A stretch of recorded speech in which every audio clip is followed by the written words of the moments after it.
Well, as we record this, there's a large number of perfectly abnormal people who are camped out in the middle of the desert on purpose and are wandering around in Stone Age conditions because they feel like it. And it's called Burning Man. Hi, everybody. I'm Bill Whittle here with Steve Green and Scott Ott. Not to talk so much about Burning Man itself. I think most people who know about it know the basics. But if you've never heard of it or you don't know much about it, I'll just very quickly clue you in. There's a spot out in the desert, I'm pretty sure it's in Nevada, where for many years now, probably almost 20 years, I guess now, people have met in the desert for a period of about 2 weeks, maybe a little less. And out there, all law as we know it essentially disappears. It's not to say if somebody's murdered out there that there wouldn't be police, but I'm not aware of anything like that ever happening. And it is a celebration of lawlessness and anarchy, and it is a conscious stripping away of all of the restraints in our normal civilized life. And I find there's something tremendously appealing about Burning Man, specifically because Burning Man to me does not seem to have any of the moral turpitude of either Woodstock or Occupy Wall Street. In other words, I think something about the environment means that the people who go to Burning Man to cast themselves free of all rules of society for a week or two understand that to survive in the desert for a week or two, there are certain rules that you absolutely have to follow. And it creates an interesting sort of person. Steve, you know, a lot of people look at Burning Man as just, you know, it's just a giant, you know, it's a public orgy out in the middle of the desert. And it's a chance for people to do all these other things, but they can do those things at home. I mean, it's perfectly easy to do all of this, debauchery at home. They go to the desert for something different. And you will see people who've created like a fire-breathing dragon that appears to walk across the desert floor, and flames come shooting out of its mouth, and it's all homemade by a guy with a blowtorch. And there's this tremendous creativity and originality out there that to me seems to elevate this festival on a level that's pretty much unique. There are so many things I want to say about this. I hope I managed to get them all in. I know I'm going to forget at least a couple of them, but I'm going to try. When we were talking about this on the members-only backstage segment, something you were telling me reminded me of what is probably my favorite horror movie of all time, and one of my favorite movies of all time. It's the original 1970 The Wicker Man, where our very good Christian cop is investigating a murder on this island that looks like it's a part of Britain. It's very civilized, it's very genteel, there's the British pecking order, but underneath the religion is some sort of druidic thing, and it's human sacrifice and all the rest. And this movie has this slow build where everything is just not quite off until this just devastating ending that I'm not going to spoil. If there's anybody who hasn't seen this movie, I highly recommend it. There's never been another movie like it, and I'm not talking about the terrible Neil LaBute remake with Nick Cage that came out about 10 years ago. Anyway, there's always been this undercurrent in Western civilization, not necessarily to go out and find a place where there are no rules, but to find a place where you and like-minded people can create their own rules. And there's very much a big part of that at Burning Man. I didn't mean to compare them to people who conduct human sacrifice, but there's always been this It's been discussed, no doubt. I'm sure it has. At some point, yeah. But there's always been this undercurrent, this outlet in Western Civ that we through the process of trial and error over the last 4,000 years, 3,000 years, Western civilization has found some things that really work, and some rules that really work. But one of those rules is that you have to have an outlet. That the most creative and sort of weird members of our society, the ones who drag us forward, need a place to go to live, if only for a weekend or only for a week, to live by their own rules. And I think this is really important, and I think you touched on this backstage, and that's a wonderful thing about Burning Man. What we're finding now is I think Burning Man may be coming to an end. The good part of it, I mean. I was reading just last week that a lot of Silicon Valley money is coming in, buying up all the tickets, setting up their own huge things that you need exclusive access to, and all the rest. And I think what you're going to find over the next few years is that the kind of people, maybe not necessarily the same people, but the kind of people who started Burning Man, what has it been, a dozen years now, 15? At least. Something like that, maybe 20. The kind of people who created Burning Man are going to leave that particular festival and create their own new, diabolically, wonderfully creative, subversive, awesome thing in their own new place. And this is this cycle of sort of creation and then corporation and then rebirth somewhere else is something you find going back throughout all of Western civilization. I think it's one of the big secrets of our success. It's an interesting point. Scotty, as we record this, 2 nights ago, we went to my wife, my beautiful Russian wife, and I went to a Steely Dan cover band in Calabasas, which may have been the whitest event in the history of Steely Dan cover band of the United States, or of the world for that matter. However, with that said, my wife was constantly just blown away by the fact, first of all, that there were old people out there. In Russia, she says, you never see old people. Once you get above 40, nobody wants to see you, nobody wants to talk with you. Just seeing old people out on the town is a wonder for her. And she's constantly commenting on how free everybody is, how people will wear, the strangest clothes and things that you could never, ever wear in Moscow because people would be quite sure that you're nuts. And in many cases, they probably are a little bit nuts. But a little bit nuts is not necessarily a bad thing. And this is why I wanted to cover this topic. What is it about America that makes a Burning Man possible? Because, to be honest with you, I cannot imagine this happening in any. The idea of a Chinese Burning Man is simply inconceivable. The same for a Russian one or even a German one, which would be beautifully well organized and scheduled to the minute. Do you have your papers? So what is it? What is it about America that seems to tie these things together? Well, I'm still captivated by Stephen Green's image of the Samsung Bacchanal tent at Burning Man, where sponsorship. Yes, and that's what it's becoming.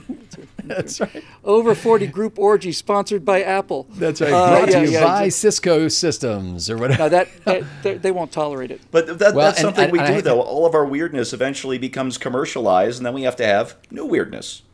That's right. There's been a lot of publicity lately too that the orgiastic aspects of the event have this year come face to face with the #MeToo movement, and that the issue of consent has become a major one for people there who apparently used to feel comfortable just kind of roaming and groping, and now they have to deal with this outside world that has a new set of expectations that it's no longer acceptable even in the desert. It's interesting because it reminded me, Bill, that last little bit you were talking, or maybe Steve, when you were saying that they're going to spin this off maybe, and the original founders may create something new. This may sound like a strange analogy, but in State College, Pennsylvania, and at University Park, the main campus of Penn State, for years, it's probably close to 50 years or so now, they have had an arts festival. And it started as a little local arts festival. And you just wander up and down the under tree-lined routes and went to little booths where local artists at first. And then as it grew, more regional artists and then statewide artists and then national artists would come to this thing. The most probably beloved booth in the place was a guy who made like welcome mats out of old tires. And so... Now, many would say, is this guy really an artist, or is he just making welcome mats out of old tires? But he made a killing at the arts festival in State College. At a certain point, some of the local artists started getting sort of muscled out because they had artists of national renown who were coming in and essentially supplanting them. And so a handful of these artists, including my good friend Heidi Zimbler, organized another alternative art show in Boalsburg, which is a little town just outside of State College, Pennsylvania. And the little Boalsburg Arts Festival has, over the years, flourished, but it maintained its commitment to its original, we want to have local artists featured in this thing. I think people need to have an expression opportunity, I think in many ways, the kind of person that goes to Burning Man is the kind of guy who's working at a mid-level office in a bank and buys himself a Harley Davidson. I think he needs to have that experience where he thinks he's Peter Fonda and everybody's afraid of him and he's born to be wild. And I think that this probably provides that outlet for them. I'm not sure it's the only way to go about this. I certainly am not a big advocate of random sexual contact with strangers. I think it has its emotional and physical dangers.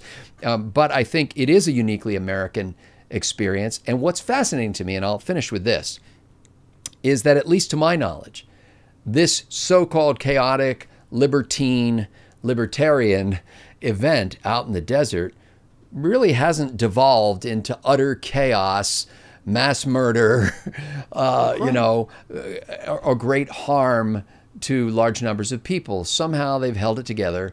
It hasn't turned into Lord of the Flies, and Piggy is still alive.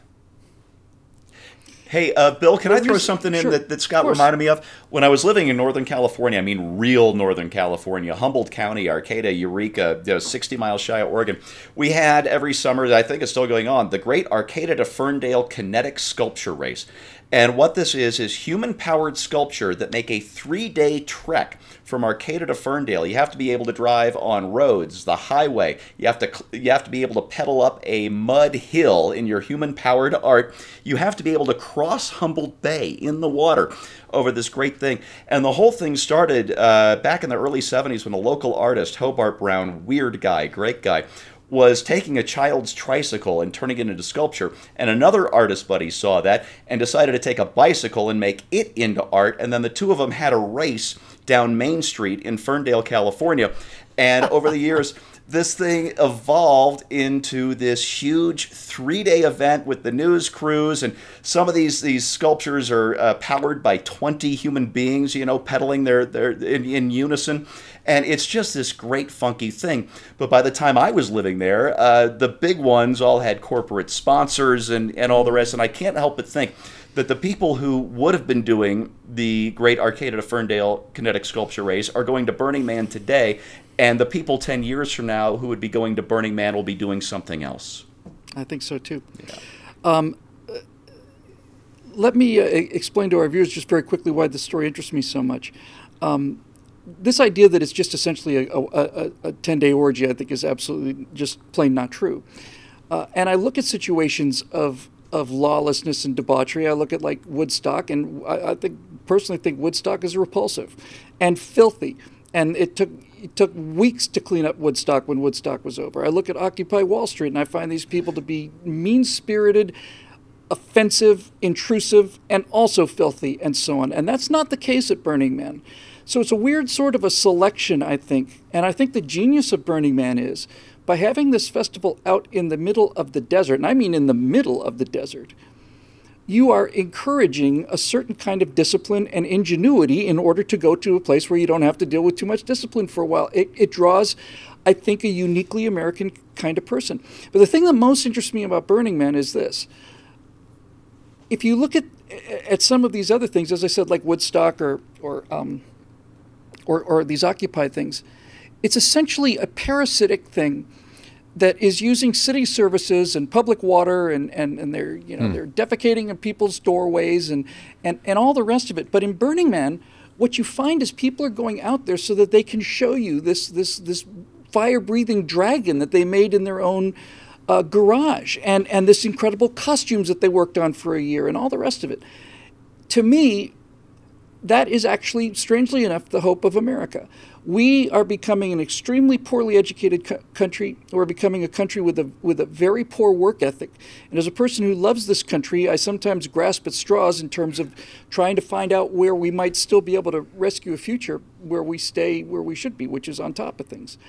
And I always come back to the idea that despite the economic discipline and work ethic of China, for example, in an information-based economy, it's not education that matters, it's creativity. It's making something new. And this is what America's always been good at. And the more ridiculous it is, the better I like it, because the more ridiculous it is, the truer it is to the spirit of it. Back at the old network, I think I did a segment on a guy who had a jet-powered school bus. That's right. And then somebody built a jet-powered outhouse. A jet-powered outhouse. And I said, I think it's the most American thing I've ever seen. And I believe that completely, because if you're going to build a jet-powered outhouse, you have to have two things. You have to have enough engineering education, discipline, skill, hard work to physically build it. And at the same time, you need to have a sense of whimsy and imagination and fun and silliness in order to actually decide that you want to do something like this. To me, this is what America is. It's a combination of both of these things. It's people who take the wildest dreams and have the ingenuity and the skill and the money, their own money, to build jet-powered outhouses or fire-breathing dragons. So I think it's actually a great thing. I don't think the corporations will succeed. I know that I, for instance, follow a few people on Twitter, but Tide is not one of them. I'm not much interested in what the latest tweets from. I don't follow Tide detergent or Windex or any of those guys. But it is a celebration of ingenuity, and to the degree that we have a society that's loose enough to allow a certain amount of criminal activity. There's certainly more criminal activity in America than there is in Europe. That looseness, I think, is what makes us great and maybe our future. Not that criminals are creative, they're the opposite of creative, but a society that's loose enough to allow criminal behavior on the margins is also loose enough to allow great bursts of creativity, and that's to me what Burning Man is, and I thought I'd share it with you. That'll do it for this edition of Right Angle, brought to you by a small number of exceedingly highly creative and ingenuitive people called the members at BillWhittle.com, and if you'd like to see these shows keep coming, we'd love to have you over there. Thanks. We'll see you next week on Right Angle.